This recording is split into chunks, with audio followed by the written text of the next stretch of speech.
मित्रांनो नमस्कार. आता पुणे नाशिक हायवेला रस्त्याच्या बाजूला थांबलो होतो. ह्या गाड्या बघा मित्रांनो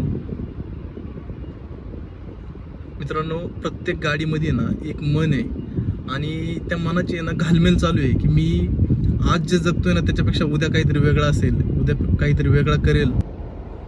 मित्रांनो प्रत्येकाच्या प्रारब्धामध्ये वेगळं लिहिलेलं आहे.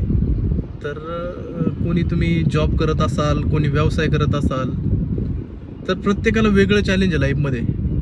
त्यामुळे ही आहे ना दुनिया थांबणार नाही आहे, कधी ही चालतच राहणार आहे. आज सोशल मीडियावरती तुम्ही ज्ञान विकत घेत असाल की कोणी सांगतं हे करा, ते करा, तसं करा, असं करा. मित्रांनो वास्तविकता स्वीकारा. तुम्ही आज जिथं पण आहात ना, जे पण करत आहात त्याच्यामध्ये तुम्ही प्रामाणिक राहा, प्रामाणिकपणे कष्ट करा. देव पण तुमच्या संयमाची परीक्षा पाहतोय मित्रांनो. त्याच्यामुळे हा जो संघर्ष आहे ना थांबणार नाही आहे, याच्यातून प्रत्येकाला जायला लागणार आहे. त्यामुळे उद्याचा दिवस चांगला करण्यासाठी आजचा दिवस तुम्ही प्रामाणिकपणे जगा आणि जे चाललंय ना त्याच्यामध्ये आनंदी राहा. आनंदाने तो दिवस स्वीकारा. नक्कीच तुम्हाला पुढचा दिवस चांगलाच मिळेल. काय सांगता येणार नाही मित्रांनो, कधी कोण आपल्याला सोडून जाईल, या जगाचा निरोप कधी घेईल. रोज कोणी ना कोणी मित्रांनो ॲक्सिडेंटने जाते, आजाराने जाते. या जीवनामध्ये ना मित्रांनो कॉम्पिटिशन खूप झाले.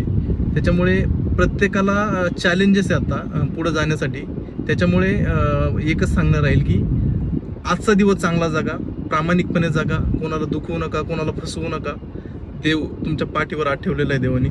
त्यामुळे कोणी जरी मदतीला नसेल तरी देव आहे. फक्त तुमचे कष्ट प्रामाणिक ठेवा. मित्रांनो विचार आवडले असेल तर चॅनलला सबस्क्राईब करा.